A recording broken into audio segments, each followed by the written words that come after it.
तर एक नंतर बुलेटिनमध्ये आपलं स्वागत आहे आणि यानंतर आपण थेट जाणार आहोत मीरा भाईंदरमध्ये। मीरा भाईंदर मराठी एकीकरण समितीचा मोर्चा सुरू आहे। पोलिसांनी मोर्चा हा मैदानाबाहेरच आता थांबवलेला आहे। मीरा भाईंदर महानगरपालिकेकडे पोलिसांनी मोर्चेकरांना जाण्यास मनाई केलेली आहे आणि तीच ही दृश्य आपण पाहतोय। मीरा भाईंदरमध्ये अमराठी महापौर याच्यासाठी मीरा भाईंदर एकीकरण समितीनं हा मोर्चा पुकारलेला आहे। मराठी महापौरच व्हावा अशी या मोर्चेकऱ्यांची मागणी आहे। मात्र पोलिसांनी आता हा मोर्चा मैदानाबाहेरच थांबवलेला आहे। मीरा भाईंदर महानगरपालिकेकडे हा मोर्चा जाणार होता, परंतु मोर्चेकरांना आता महानगरपालिकेकडे जाण्यास पोलिसांनी मनाई केलेली आहे।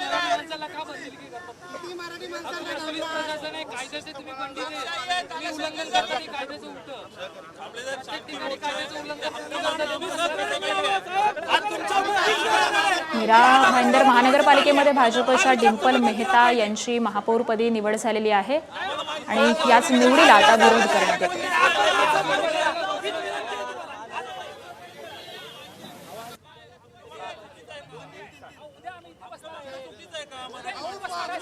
आणि याच सगळ्या संदर्भामध्ये आपण अपडेट जाणून घेऊयात। आमचे प्रतिनिधी वेदांत नेब सध्या आपल्या सोबत आहेत।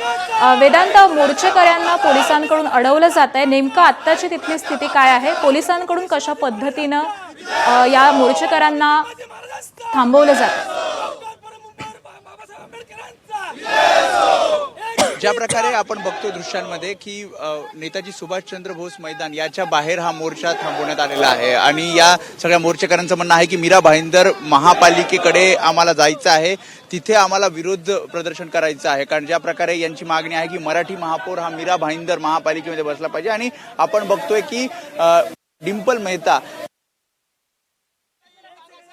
आहेत आणि थोड्याच वेळात ते पदभार स्वीकारतील आणि या सगळ्याच्या विरोधात हा मोर्चा मराठी एकीकरण समिती, मनसे आणि इतर संघटना या आक्रमक झालेल्या आपल्याला पाहायला मिळतात। आणि समोर आपण बघितलं तर पूर्ण बाजूनी बॅरिगेटिंग केलेलं आहे आणि हा मोर्चा मैदानाच्या बाहेर जाऊ नये या दृष्टीने नियोजन पोलिसांनी केलं आहे। मात्र सध्या आपण बघतोय पोलिसांसोबत चर्चा केली जाते की आम्हाला मीरा भाईंदर महापालिकेपर्यंत जाऊ द्यावं, मात्र पोलिसांनी हा मोर्चा इथे अडवलेला आहे आणि त्यामुळे काहीच गोंधळाचं वातावरण आपल्याला पाहायला मिळतंय।